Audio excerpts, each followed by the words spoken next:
Ang napakalakas po yung impact ng utang na loob sa atin. Our services for now may be free of charge, but with the expectation of investments in the near future. Pag pumunta ka ng LTO, pag may ipaprocess ka sa DFA, pag kukuha ka ng passport, magpaparang ka sa DepEd, magpapacheck up ka ng hospital, magpapaschedule ka ng misa, talagang hindi nawawala ang palakasan.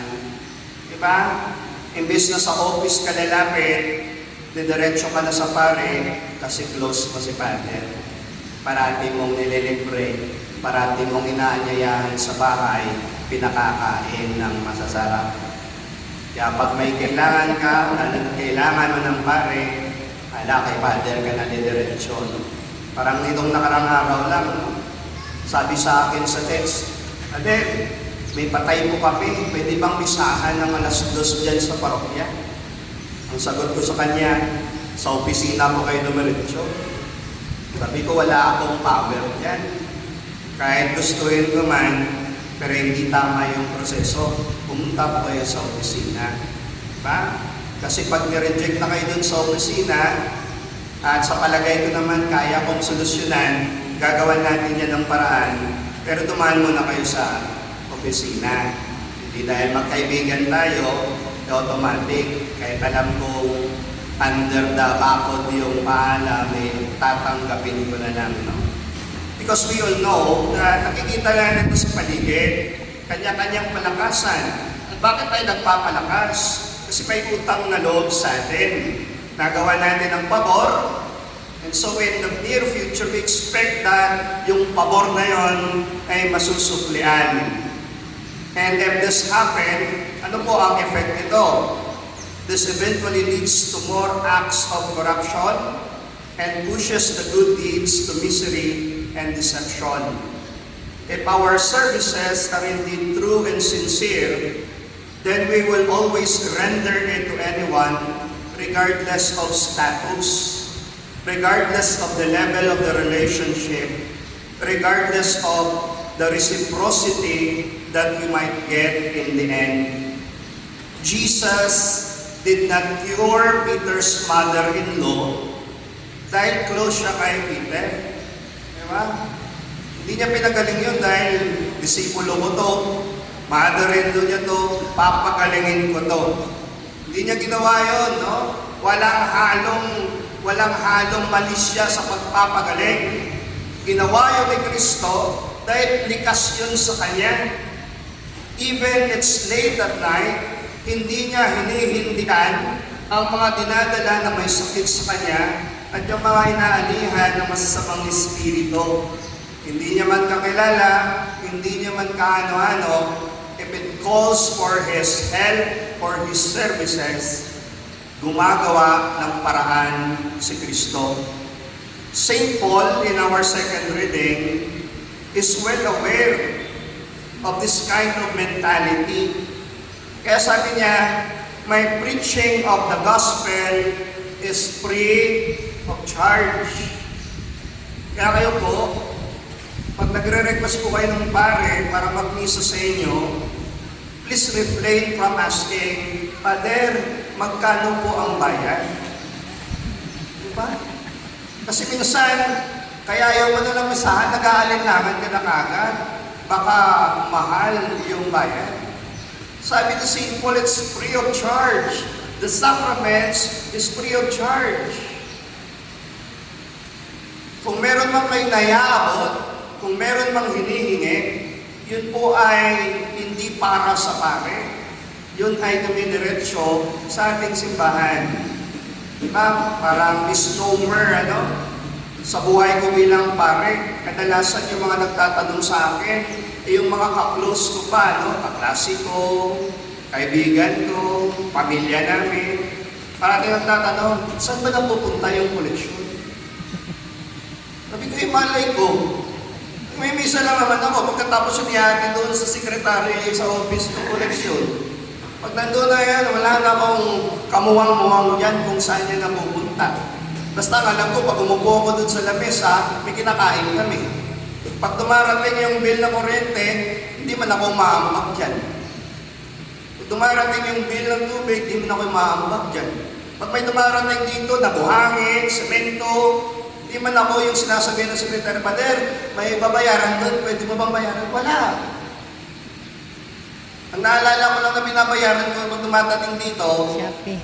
yung mga Shopee order dati ni Pader na sa ni Pader Jero. Kasi mahilig mag-Shopee yung dalawa na yun. Maya may darating na purchase ng parcel ka, tapos wala sila. Kaya abunuhan ko muna. Tapos, itatago ko sa kwarto ko kasi hindi ko ibibigay hanggat nila ako binabayaran. Para patas naman, hindi pwedeng libre, di ba? Ibang usapan na yun, Parang makikita mo, na people are sometimes misled. Bakit? Kasi minsan nakikita nila nawi-witness nila na may mga kakilala silang pare na talagang ginagamit yung services for personal gain and consumption. Kaya parati kong nire-remind yung pamilya ko, bilang pare, hindi ako mayaman. Pag nasa kumbento, everything is being sustained from us, na ibibigay. Pero don't expect na kapag may emergency kayo yun sa bahay, automatically, may maaabot ako. Kasi I'm just depending on my allowance every month, and that's it. Kasi kung talagang pipigayin niyo ako, baka kayo mismo ang magtulak sa akin para dalhin yung koleksyon sa kwarto ko. Di ba? Kasi ganun yung mangyayari. If you are being pushed, di ba? Anak kita, nanay mo ako, kailangan mong gawin yan. Minsan napakiti ako, one time I celebrated the funeral mass sa Hinubaan, relative ng nanay ko yun. Pagkatapos nung misa, dumikit yung nanay ko sa akin, sabi niya, Boy, pwede ba akin na lang yung mga inalay na noodles? Sabi ko, Nay, naririnig mo ba yung mga sinasabi mo? Yung namatayan, relatives mo yan. Sa kanila galing yung alay. Doon ka natutulog sa kanila ngayon. Ano lang isipin nila na pagdating nila doon sa bahay, dala mo yung inalay nila. Dapat nung nasa bahay mo lang, sinabihan mo na si tita, huwag mo nang ialay, ibibigay din ni Pader sa akin yan. Sabi ko naman, magkaroon naman ng delikadesa, Diba? Kaya padadala na lang kita, pero huwag ganyan. Para bang you think that binigay yan sa akin, then automatically I have the authority to give it to you. Hindi po ganyan. Alay nila yan sa akin dahil pari ako. At dahil pari ako, I belong to the church. And whatever they give, belong to the church. Uuwi muna yan sa kumbento. At pag nilagay na namin dyan, bahala na yung kitchen namin dyan, o bahala na yung mga sekretary namin dyan, kung may manghihingi, doon nila kinukuha, binibigay sa mga nanghihingi. Diba parang, we don't just automatically decide. Kaya sabi ko, tanggalin niyo na po yung mga ganyang perception. Akala niyo, lahat ng binibigay sa amin, automatically may karapatan kami na angkinin ito. Sabi ko nga, this will eventually leads to more corruption. If our good deeds is being challenged, if our services, we always render for something in return. Kaya nga, nung pinagaling ni Kristo, yung mga taong may sakit, walang attachments doon. In our gospel, Jesus even avoids so much attachments with the crowd. Nung hinahanap siya ni Pedro, Lord, hinahanap ka ng maraming tao. Anong sabi ni Kristo?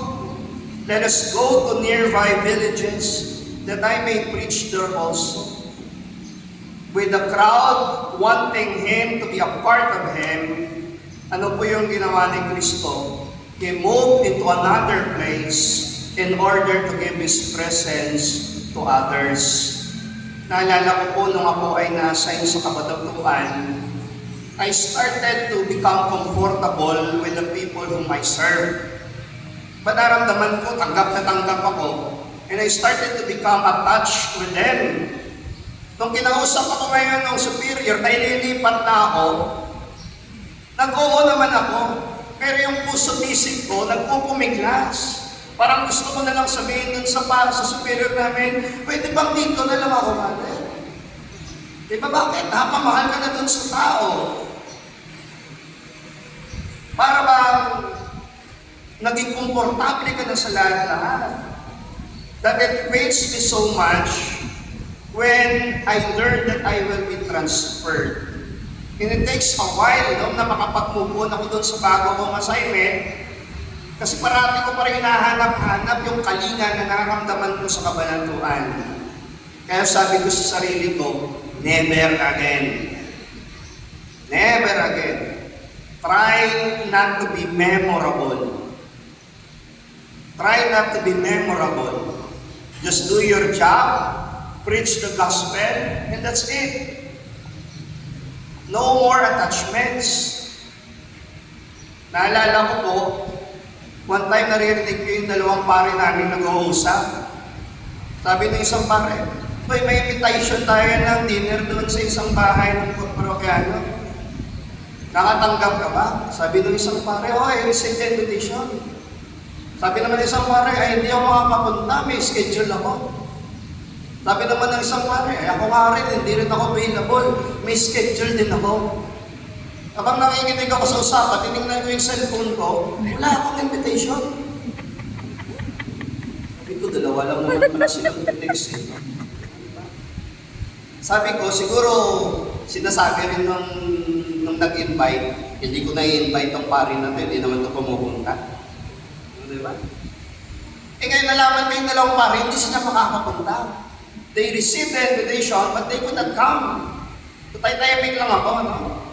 Pagkatapos, is wala naman akong gagawin, inaya ko yung mga seminarista, pumunta kami doon. Pagdating po namin, narinig ko na, "Ay, dyan na sila, Father, dyan na si Father." Pagbaba, mukha ko yung nakita, tapos tumilingi-lingi pa, parang wala na yatang kasunod.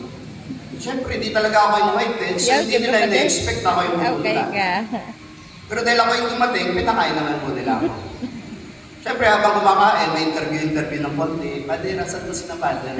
Ako naman, explain ako ng explain, "Ay, hindi po sila makakapunta." Ano, di ba? Pero para bang sa pakiramdam mo, ano, ito yung maganda rin minsang bagay eh. Na para bang, you really have no attachments whether you will be there or not. Parang wala kang nalalabag na batas. Bakit? Kasi yun naman ang ipinakikita ni Kristo. Gawa siya ng isang bagay, hindi kailangan talagang suklian yan. Kasi nga, alam natin yung kultura natin mga Pilipino. And sa ating buhay bilang isang tao, the more that we are attached to people around us, the more that it hinders us to do our services in full and in honesty. Kaya nga ngayon sa amin pong seminaryo, biglang nagkaroon po kami ng memorandum. Ano po yung memorandum na to? Pagbakasyon, kailangan yung isang pare, may fill upan pa. Saan ka pupunta? May locator. Sino pupuntahan mo doon? At hanggang kailan ka doon? Saan ka ba matutulog? Bakit po chine-check na kami sa ganon?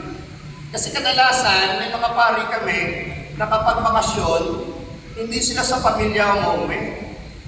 Sa ibang pamilya po sila pumupunta. My friend. Meron nga po kaming seminarista, hindi na siya umuwi pag bakasyon nila, no? Sa bahay nila, kasi yung bahay nila, bahay kubo, napakaliit. Etong seminarista na sasanay na natutulog sa aircon. Kung saan sa ngayon umuwi, doon sa bahay ng kanyang sponsor kasi may sarili siyang kwarto doon, may aircon pa, masarap pa yung pagkain. So bakit sine-check to ngayon? Kasi doon naman titimbangin, sino ba ang binabalik-balikan mo? Diba? Kasi, lilipat naman yan eh. Pero bakit bumabalik? Bakit bumabalik? Wala pang 1 taon, wala pang 2 taon, bumalik na kaagad. Bakit bumabalik? Because of attachments. Masyado nyo kasing minahal. Masyado nyo pinakain ng masasarap. Masyado nyong binibig.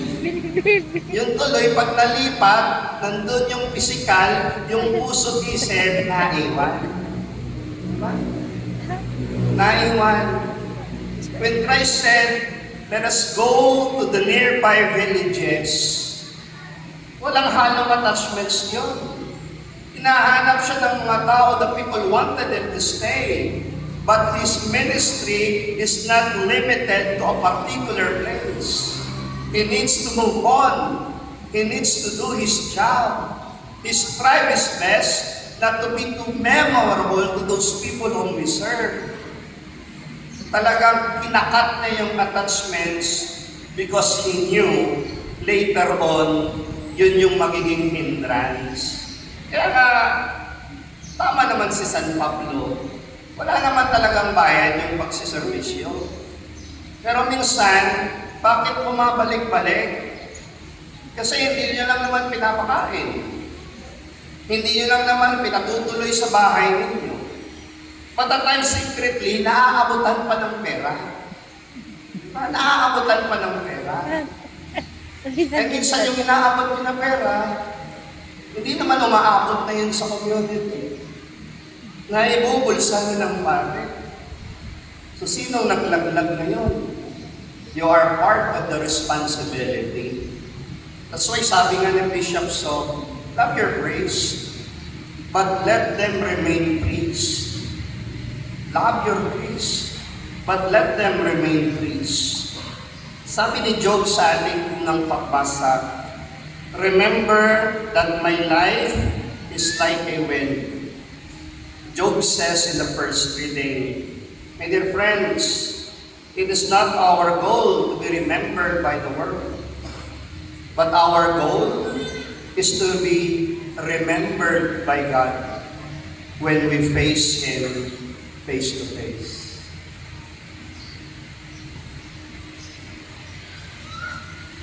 Let us all stand. I believe